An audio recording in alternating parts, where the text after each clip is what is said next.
विशिष्ट बात पाई गई। देखो, सदन जी का जो जन्म है, इसी से हमें ये पता चलता है कि भगवान केवल भाव देखते हैं।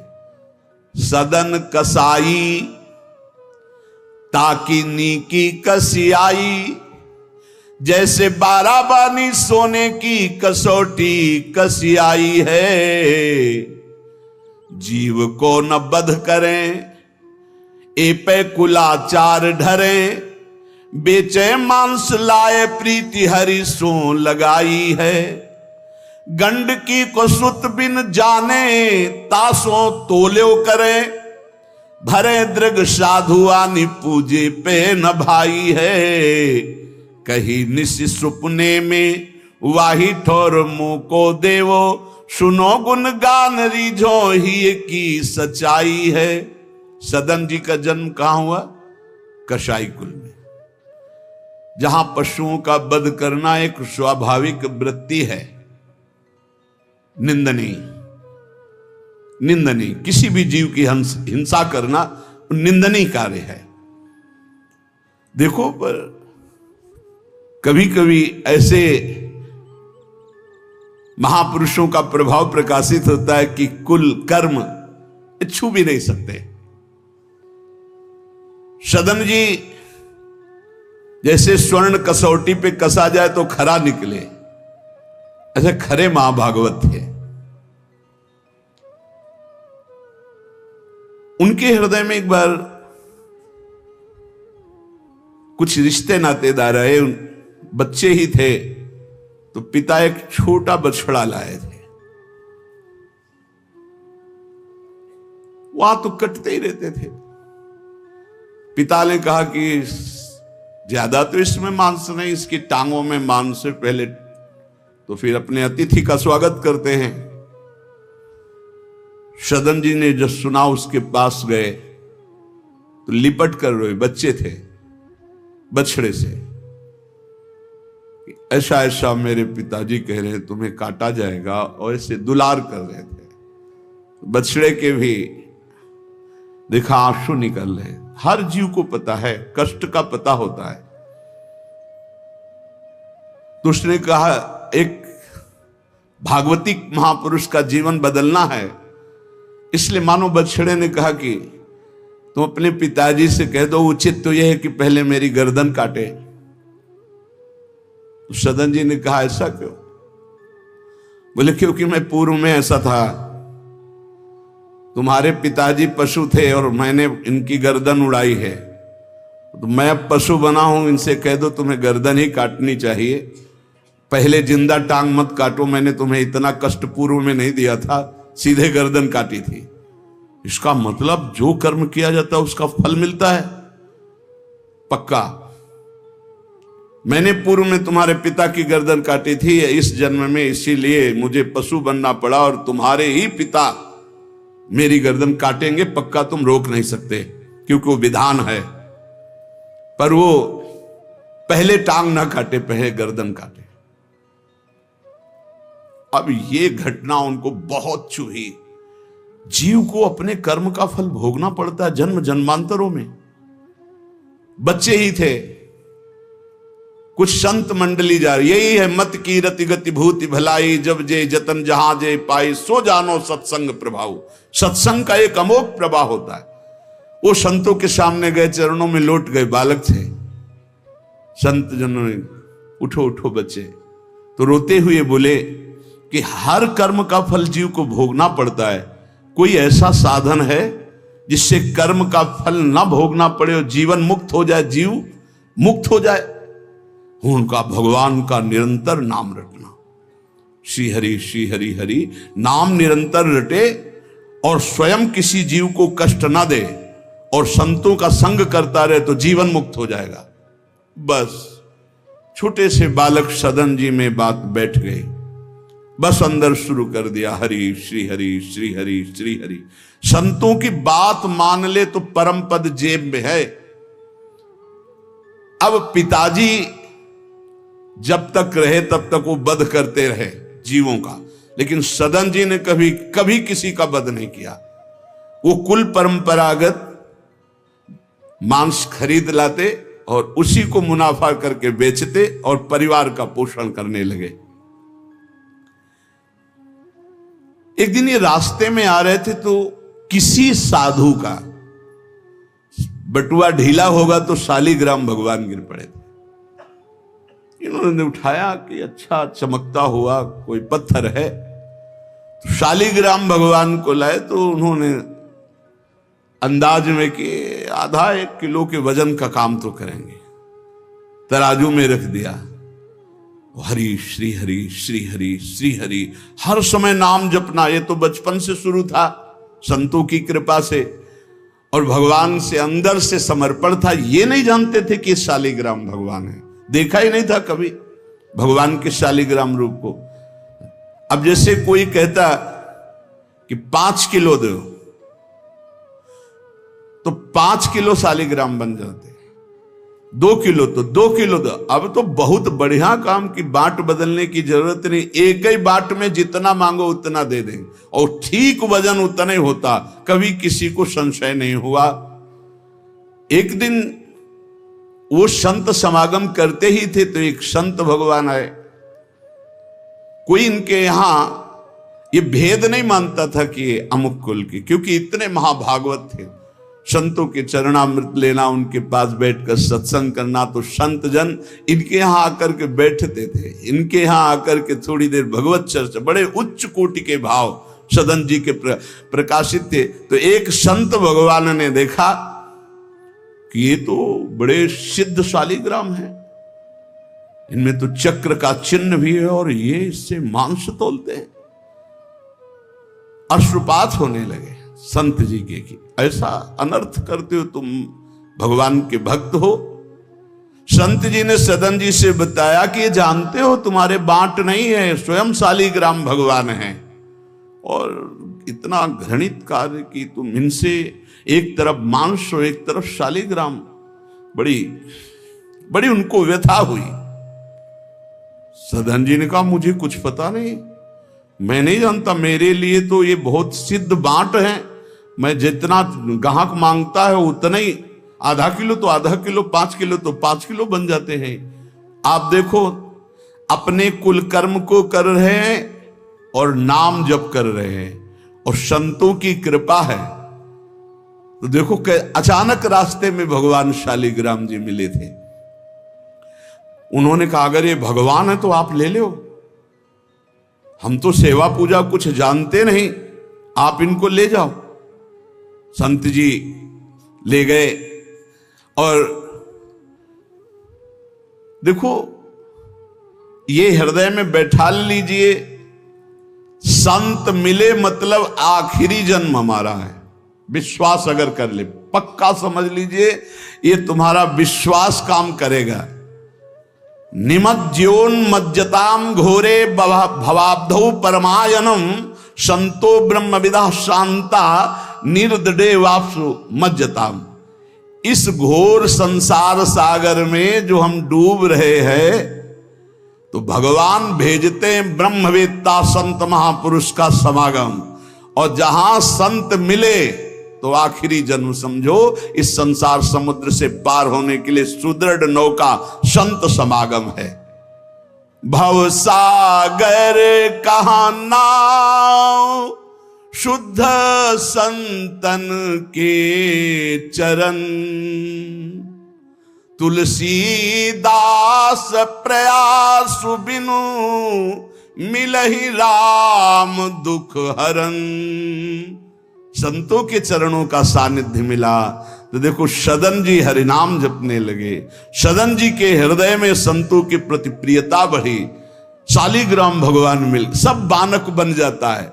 अब संत जी शालिग्राम भगवान को ले गए, एकांत में जाकर के भगवान का पंचामृत से अभिषेक किया,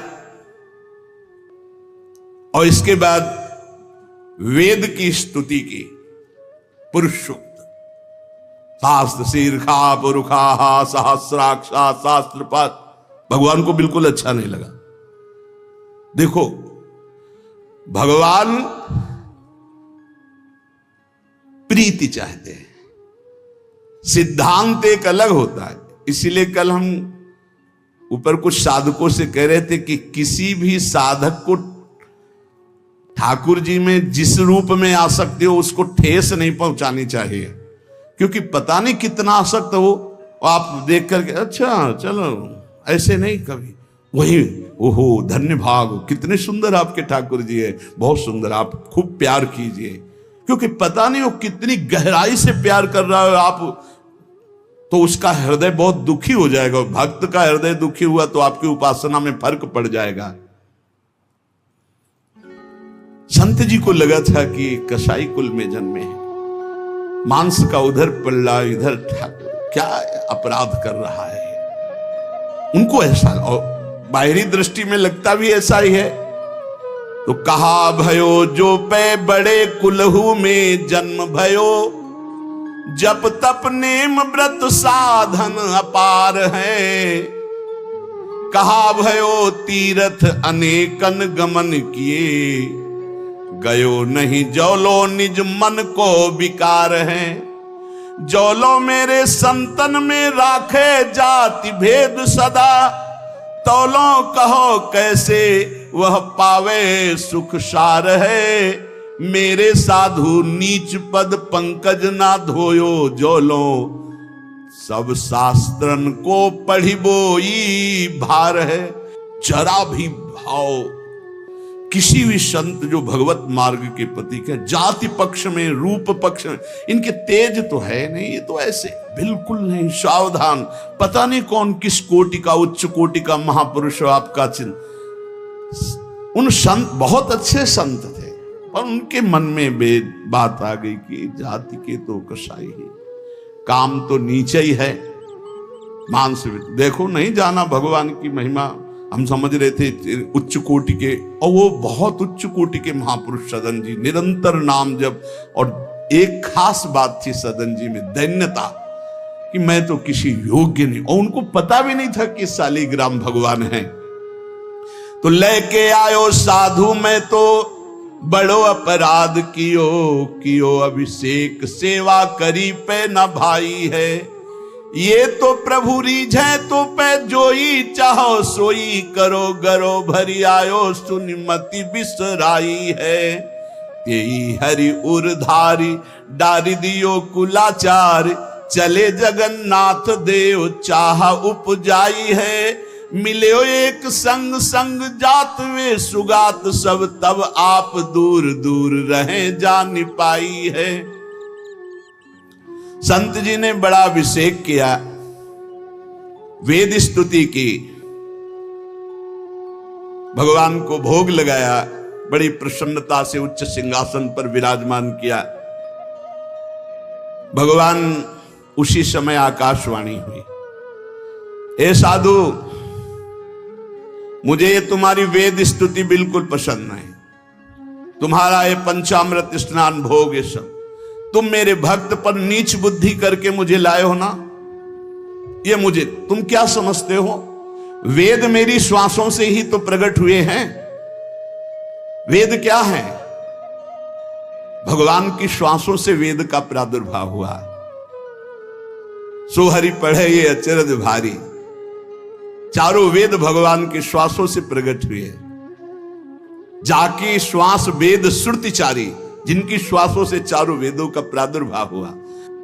मैं वेद की स्तुति और गंगा जल से उतना प्रसन्न नहीं होता जितना मैं अपनेपन के भाव से, मेरे सदन जी हैं और मैं सदन जी का हूं, मैं बिल्कुल तुम्हारी सेवा से प्रसन्न, मैं अपराध मानता हूं कि तुम वहां से मुझे लाए हो। साधु जी यह बात सुनकर एकदम घबरा गए, शालिग्राम भगवान को लिया, दौड़ते हुए सदन जी के पास गए और गदगद स्वर में कहा, मैंने भारी अपराध कर दिया,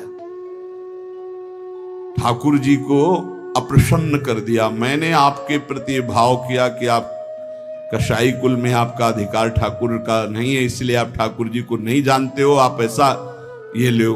ठाकुर जी अप्रसन्न हो गए हमसे, हमने तो पंचामृत से गंगा जल से सब अभिषेक किया, पुरुष सूक्त का पाठ किया, ले ये श्री ठाकुर जी को आप स्वीकार करो।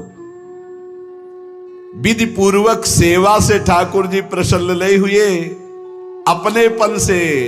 ठाकुर जी को सबसे ज्यादा अपनापन, प्रेम भाव। सदन जी शालिग्राम भगवान को अब जो देख रहे हैं वो दूसरा भाव है। ये भगवान है, मुझे तो अभी तक पता ही नहीं था। साधु जी जब चले गए तो कहा अब तौलने के काम में तो नहीं, एक सुंदर नवीन कपड़े में ऐसे गले पे लगा लिए, ठाकुर जी गले पे डाल दिए। भगवान रीझते हैं भक्त की अपनेपन की प्रीति में। जो चाहे वो प्राप्त कर सकता है, सिर्फ अपनापन प्रभु को चाहिए। हम यही कहते हैं बार बार कि अपनेपन पे कुल्हाड़ मत चलाओ, विश्वास पर कुल्हाड़ मत चलाओ। साधना बने ना बने, लेकिन हमारे माई श्यामा जी को राज पार हो जाओगे, हमारी बात मान लो। श्री जी सिर्फ अपनेपन को देखती, सिर्फ अपनेपन को। अवगुण करे समुद्र सम गणत ना अपनो जान, राय के संभजन को मानत मेरु समान। श्री सदन जी ने निज हृदय से लगाया और आंसू बहने लगे कि प्रभु मुझे तो आपका ज्ञान ही नहीं कि आप भगवान हो। आंसुओं से अभिषेक हो, नाथ अभी तक तो मैं आपको जानता नहीं था, बड़ा अपराध हुआ, लेकिन आज मैं, जब आप हमें इतना प्यार करते हैं, जब साधु ने बताया कि मुझे भगवान ने कहा है कि मैं जितना सदन जी को प्यार करता हूं, उनकी मैं भावना से प्रसन्न, तुम्हारी सेवा से नहीं, उनको अद्भुत वैराग्य हो गया। बोले आज के बाद घर परिवार में ही नहीं रुकूंगा, अब केवल भगवान का होकर वैराग्य भाव से जीवन भगवान को समर्पित करता हूं। शालिग्राम जी गले में टांगे और कहा पहली यात्रा जगन्नाथपुरी, पहले जगन्नाथ जी के दर्शन करूंगा जाकर, पूरा जीवन अब भगवान के लिए।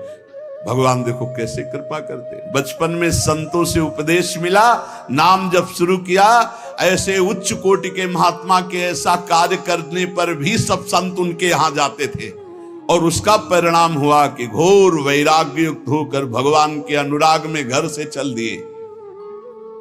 श्री सदन जी कुटुंब, परिवार, कुल, व्यापार सब छोड़कर जगन्नाथ जी के दर्शन के लिए चले। कुछ दूर चलने पर यात्रियों का समुदाय दिखाई दिया जो जगन्नाथपुरी जा रहे थे, तो उनके संग हो गए। जब उन लोगों ने, कुछ ने पहचान कर ली कि अरे तो कसाई कुल के हैं, और तो सब दूर दूर छूना भी नहीं चाहते थे। यही बहुत बड़ी चूक हो जाती है। जो भगवान को समर्पित हो जाए उसमें कभी जाति पक्ष ना देखे, नहीं, बहुत बड़ी हानि हो जाती है। राजसूय यज्ञ में स्वपच वाल्मीकि को आदर सहित पवाकर पूर्ण यज्ञ करवाई भगवान ने। ये बात ध्यान रखना है, अपने जात अभिमान में आकर कभी किसी भक्त का अपमान न कर दे कि वो नीच कुल का है, ऐसा कुछ। जब ये देखा सदन जी ने कि ये लोग घृणा करते हैं हमसे, तो खुद अलग हो गए। सदन जी बड़े पुलकित है कि आज जगन्नाथ जी के दर्शन होंगे। एक जगह देखा, गौएं पानी पीने के लिए लालायित हैं, तो एक आदमी बाल्टी से पानी निकाल तो गौओं को डंडा मारने लगा। सदन जी ने कहा क्यों, पानी क्यों नहीं पीने देते? तो बोले इतना गहरा कुआं है, घसीटने से हमारे हाथ दर्द होते, अपने घर के लिए ले जाएंगे कि इनको पिलाएंगे? तो उनका अगर आप कृपा करें कुछ समय हमें दे दें बाल्टी और मैं भरूं, तो बोले मुझे फिर कोई परेशानी नहीं। भर भर करके 2500 गाय थी, सबको पानी पिलाया। शाम हो गई, पानी खींचने में, पिलाने में समय लगा, तो उन्होंने सोचा गांव में भिक्षा मांग लेते हैं और आज रात्रि कहीं एकांतवास कर लेते हैं, सुबह जगन्नाथ जी के दर्शन करेंगे। तो आयो मग गांव भिक्षा ले नई ठाव गयो, नयो रूप देखी को तियारी जी परी है, बैठो या ही ठौर करो भोजन निहोरी कहो, रहो निसि सोई आई मेरी मति हरी है, ले वो मुंह को संग गरो काटो तो न होए रंग, बूझी और काटी पति ग्रीव पे न डरी है, कही अब पागो मोशो ना तो कौन तो सो मोसो सुर करी उठी इन मार्यो भीर करी है। बहुत कठिन है वैराग्य लेकर भगवान के मार्ग में परम दयालु स्वभाव श्री सदन जी जगन्नाथ जी के दर्शन करने। रास्ते में एक घर में आवाज लगाई भिक्षाम दे। भगवान की लीला, एक स्त्री निकली भिक्षा लेकर, देखा रूप तो जो भगवान का नाम जप करते हैं, भगवान आश्रित होते हैं, उनका रूप अलौकिक होने लगता है। एक दिव्य आकर्षण होता है जो सबके चित्त को आह्लाद प्रदान करता है, क्योंकि आनंद स्वरूप भगवान का निरंतर चिंतन होता है। उसके प्रभाव से मुखाकृति में एक अद्भुत लावण्य, एक अद्भुत आकर्षण होता है। वो स्त्री ने देखा कि नवयुवक भिक्षुक तेजस्वी, वो रीझ गई, देखते ही रीझ गई, और उसने कहा कहीं मांगने की जरूरत नहीं, आप यहां बैठो और भोजन करो। सदन जी ने कहा हमें पाना तो है ही, जब आप पवाने के लिए कह रही तो पवा दीजिए। स्वाभाविक, क्योंकि अभी वैराग्य मार्ग में निकले। उस स्त्री ने प्रार्थना की, भोजन बना के पवाया और कहा प्रभु यदि आज रात्रि यहीं विश्राम कर लें तो आपको क्या, सुबह जगन्नाथपुरी चले जाइए। आपने उस स्त्री के विशेष आग्रह को स्वीकार करके उसके घर में शयन करना स्वीकार कर लिया।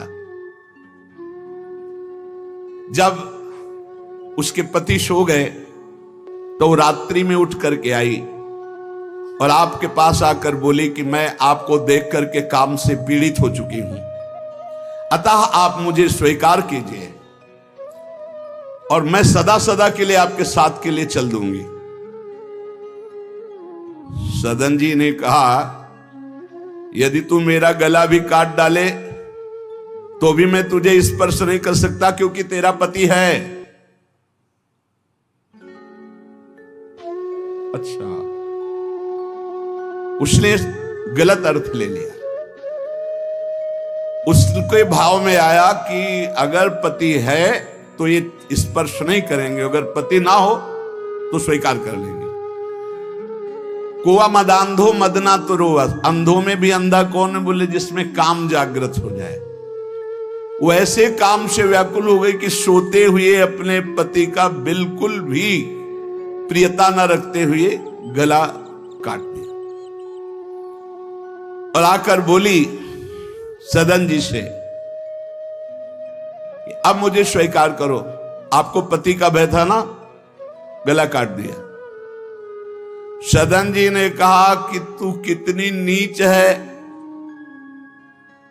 जब तू अपने पति का गला काट दिया तो तू कितनी नीच है, इतना सोचा है? वैसे ही मैं तुझे स्पर्श नहीं करता, अब तो तुझे देखना भी नहीं। तो स्त्री ने कहा मुझे ऐसा मत समझो कि मैं तुम्हें भी बख्श दूंगी, तेरे कारण मैंने अपने पति का गला काटा है, तो फिर तू भी नहीं बच सकता। तो सदन जी ने कहा क्या कर सकती हो? तो उसने कहा मुझे स्वीकार करो, नहीं उच्च स्वर से अभी हल्ला मचाती हूं। माया का विचित्र तांडव, और मैं जोर जोर से सबको कहूंगी कि ये मेरे साथ गलत करना चाहता था, मैंने रोका, मेरे पति ने रोका, मेरे पति का गला इसने काट दिया, इसलिए अभी कहती हूं मैं आजीवन तुम्हारे साथ रहूंगी, मुझे ले चलो। सदन जी ने कहा गला कटवाना बर्दाश्त है, लेकिन स्पर्श नहीं कर सकता। ये सब चूकों की चूक का पूर्ण आहुति, इससे पूर्णता हो गई। मैं धर्म के विपरीत नहीं चल सकता, तू चाहे मेरा गला तू काट दे या समाज से कटवा दे। सदन जी भगवान के भक्त थे, उनके भोले भक्त होते हैं भगवान के, ज्यादा बुद्धि नहीं लगाते हैं, नहीं तो रुकना ही नहीं चाहिए था या उसी समय भाग जाना चाहिए था, भागना चाहिए था। वहां बैठ करके उपदेश नहीं, जब ऐसी घटना है तो भागना चाहिए था। जब वो कि प्रश्न करने के बाद जब सदन जी ने कहा कि तुम्हारा पति है, तुम ऐसा कैसा दुराचार पूर्ण भाव रखती हो, तुम मेरा गला काट दो तो भी तुम्हारा स्पर्श नहीं कर सकता। अब तो उसने देखा कि ये हल्ला मचा दिया, दौड़ो दौड़ो, देखो ये ऐसा ऐसा। अब गांव के लोग इकट्ठा हो गए, तुरंत बंदी बनाए गए सदन जी। वहां कौन सुने सदन जी, कौन सुनता है, भीड़ में कोई सुनता है। कड़ा शासन बादशाह का था, उनके सामने पेश किया गया। हाकिम पकड़ पूछे कहे हंसी मार्यो हम, डार्यो सोच भारी कही हाथ कत डारी। कट्यो कर चले हरि रंग मांझ झिले, मानी जानी कछ चूक मेरी यह उर्धारी। जगन्नाथ देव आगे पालकी पठाई लेन, साधना सो भक्त कहा चढ़े ना बिचारिये। चढ़ी आए प्रभु पास सुपनों सो मिट्यो त्रास, बोले दे कसौटी हूं पे भक्ति विस्तारिये। जब सामने बादशाह के पेश किया गया सदन जी को, पूछा गया स्त्री से क्या दोष है इनका। बोले साहब ये हमारे प्रति गलत भाव रख रहे थे, मेरे पति ने मेरी रक्षा की, इन्होंने पति का वध कर दिया, फिर मेरे साथ तो मैंने हल्ला मचा दिया, फिर ये बंदी बनाकर आपके सामने ले गए। सदन जी से पूछा तो हंस दिया, उस स्त्री की तरफ देख के हंस दिया कि भगवान क्या लीला करना चाहते हो।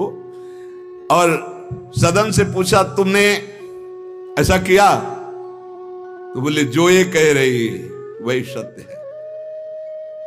उन्होंने विचार किया कि जन्म जन्मांतरों में हमारे कोई पाप हैं जिनका निस्तार भगवान करवाना चाहते, नहीं तो ऐसा क्यों लीला करते। उन्होंने कहा जो ये कह रही है वही बात मानी जाए। सहम गई स्त्री कि है क्या, वो भक्त को क्या जाने, विरोध नहीं किया सदन ने। यह धैर्यवान भगवान के भक्त का। उन्होंने कहा जो ये कह रही है, क्योंकि जो ही प्यारो करे सोई मोहि भावे, जो ये कह रही थी।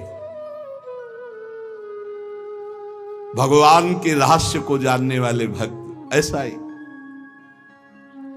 श्री गदाधर भट्ट जी कथा करते थे, अपार भीड़ एकत्रित हो जाती, वृंदावन में आगरे से लोग सुबह भाग भाग करके अपार भीड़ सत्संग।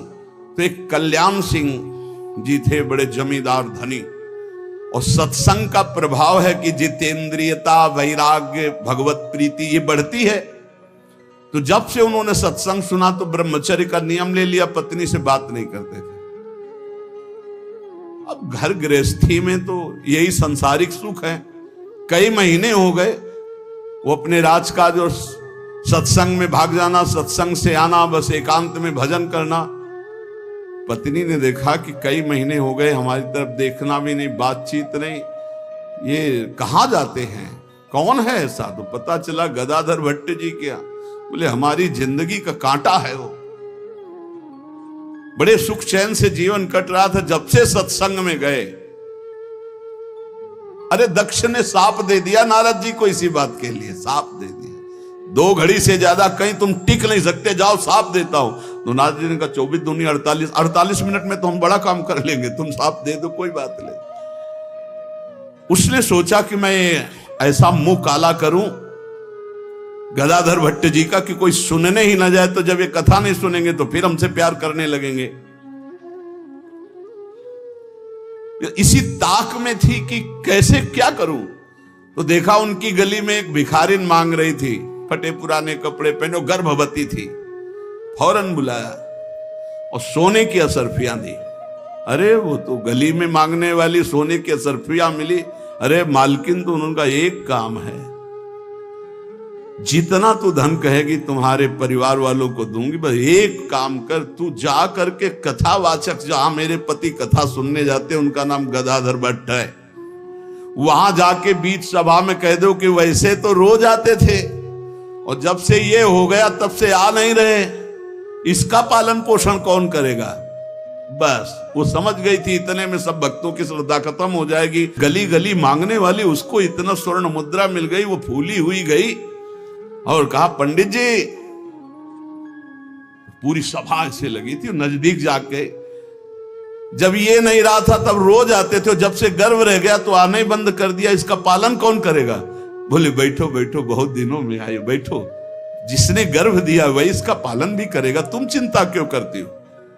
खुश खुश शुरू हो गई कि यार ऐसा बड़े त्याग वैराग्य, बड़े उच्च कोटि के महापुरुष गदाधर भट्ट जी बड़े त्याग वैराग्य की बातें करते हो, ये हालत है पीछे की। अरे कुछ लोग कहने लगे हम तो कहते ही थे, शोरगुल शुरू हो गया। और कुछ भक्त थे जो प्राण समर्पित किए थे, उन्होंने कहा ऐसा नहीं हो सकता, ऐसा कदापि नहीं हो सकता, कोई षड्यंत्र रचा जा रहा है। तो उनमें एक बहुत श्रद्धावान और समर्पित थे, उनको बिल्कुल चैन नहीं पड़ा। सोचा अगर सामने से कुछ तो फिर हमारे ऊपर गदाधर भट्ट जी की, और वो समता प्राप्त पुरुष, जैसे सदन जी ने कह दिया जो ये कह रही वही सत्य है, ऐसे उन्होंने कहा कि तुम चिंता क्यों करती हो, जिसने गर्भ दिया वही पालन करेगा, बैठो तुम आराम से सत्संग सुनो। सामने ऐसे तिरछी चितवन से जाकर उसको बुलाया, गदाधर भट्ट नहीं देख पाए, नजदीक गई, पीछे मंच के ले गए, कहा सत्य बोल, कभी तो जानती है इनको, कभी मिली है? वो घबरा गई क्योंकि दसियों लोग पीछे पहुंच गए जो श्रद्धावान थे। बोल सच्ची। तो उनका मैंने तो कभी देखा ही नहीं है इनको, ये हमारे पास क्या आएंगे?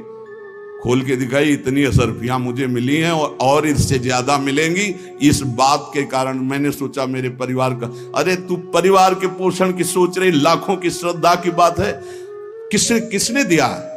बोले कोई कल्याण सिंह है उनकी पत्नी। कल्याण सिंह ने जे ही सुना, गदाधर भट्ट जी ने रोका, सत्संग का मतलब क्या है? बोले सभा में बोल। गदाधर भट्ट जी ने कहा कुछ कहने की जरूरत नहीं है, ये सब भगवान से प्रेरित है। कल्याण सिंह का तुम हमारी आज्ञा का पालन करो, अपनी पत्नी को कठोर शब्द नहीं बोलोगे, लेकिन गृहस्थ धर्म में हो, अपने धर्म का भी तुम्हें पालन करना चाहिए। उस कल्याण को शांति किया और उसको और भेंट दी और कहा जाओ तुम अपना सुखपूर्वक जियो। जैसे महापुरुष जो स्थिति होते उसमें सबको लगने लगा था। उन्होंने कहा बैठो बैठो बैठो, जिसने गर्भ दिया वही पालन। अब वो तो कह रहे हैं भगवान को लेकर, और लोग समझ रहे हैं कि मामला है। ऐसी सदन जी ने कहा जो ये कह रही वो सत्य है, क्योंकि वो समझ रहे हैं कि भगवान कुछ दंड देना चाहते हैं, तो मैं क्यों बचना चाहूं? भक्तों का बड़ा विचित्र स्वभाव होता, समझ पाना बड़ा कठिन। उन्होंने कहा जो कह रही है सत्य है। जो हाकिम था उसने जब देखा तो उसने कहा मेरा हृदय कह रहा है कि इनके चेहरे से लगता है ऐसे नहीं है, पर ये जब स्वयं स्वीकार कर रहे हैं तो दंड देना ही पड़ेगा। तो इस अपराध का क्या दंड होता है? बोले दोनों हाथ काट लिए जाएं। यहां से दोनों हाथ काट लिए गए, लेकिन उनकी मुस्कुराहट में फर्क नहीं पड़ा। 22 बाजारों में कोड़े मार मार करके बेहाल किया जा रहा है। हरि बोल के सिवा एक शब्द नहीं निकला ठाकुर हरिदास जी के। आप विचार कीजिए भक्ति में कितनी शक्ति है, कितनी अपार सामर्थ्य है। इतनी बार कष्ट दिया गया प्रहलाद जी को, एक बार भी हरि से शिकायत नहीं की। हर बार हरि हरि हरि, हर समय मतलब बलिहारी है इन महाभागवतों की, जो भगवान के लाडले हैं। माया पर विजय प्राप्त करके दिखा दिया इन्होंने कि चाहे जितना सताओ, हरि के भक्त में ना हरि से प्रश्न है और ना सामने वाले पर कोई शिकवा शिकायत। दोनों हाथ काट लिए गए, मुक्त कर दिया गया, इसलिए कि वैष्णव है, भगवत भक्त है। अपराध बन गया तो हाथ काट लिए गए, उनको जेल आदि नहीं, भगवान के शिच। अब रक्त श्राव हाथों से हो रहा है। जय जगन्नाथ, जय श्री हरि, जय श्री हरि। यात्रा नहीं रुकी जगन्नाथ जी की। जगन्नाथ जी ने तत्काल अपने पार्षदों से कहा मेरे महाभागवत सदन जी आ रहे हैं, तुरंत पालकी लेकर जाओ और उनको बैठाल के लाओ। जगन्नाथपुरी में प्रवेश ही किए थे कि पालकी लिए हुए पार्षद दौड़े, कौन से सदन जी हैं, सदन भक्त किनका नाम है? तो उनका सदन तो इस अधमदास का नाम। पालकी पे बैठो जगन्नाथ जी। अरे उनका कैसे पालकी, भगवान की भेजी हुई पालकी में, पालकी को साष्टांग दंडवत किया ऐसे कि भगवान की नहीं, जबरदस्ती भगवान के पार्षदों ने उठा के पालकी में, जय जगन्नाथ। सदन जी सोच रहे कौन सी लीला है, वहां हाथ कटवा रहे। या इतना बड़ा सम्मान कि किसी को नहीं मिल सकता। जगन्नाथ जी के पार्षद पालकी लेकर जब जगन्नाथ जी के सामने गए तो आंख में आंख मिलाई और कहा, प्रभु इच्छा तो थी कि हाथ जोड़कर आपको, पर अब हाथ ही नहीं, तो ऐसे ही जीव किया तो जैसे स्वप्न में दुख मिला था जागते ही खत्म हो जाता है, ऐसे ही कोई पीड़ा नहीं, कोई हाथ कटे नहीं, पूरे नवीन हाथ और साष्टांग भगवान को दंडोत। भगवान ने कहा कि तुम हमारी कसौटी में पास हुए, जाओ, तुम्हारे द्वारा इस जगत में भक्ति का विस्तार हो। जो तुम्हारे लीला चरित्रों का गायन करेंगे, जो तुम्हारे भाव, तो तुम उनके अंदर भी जैसी तुम्हारी सामर्थ्य भक्ति की, वैसी भक्ति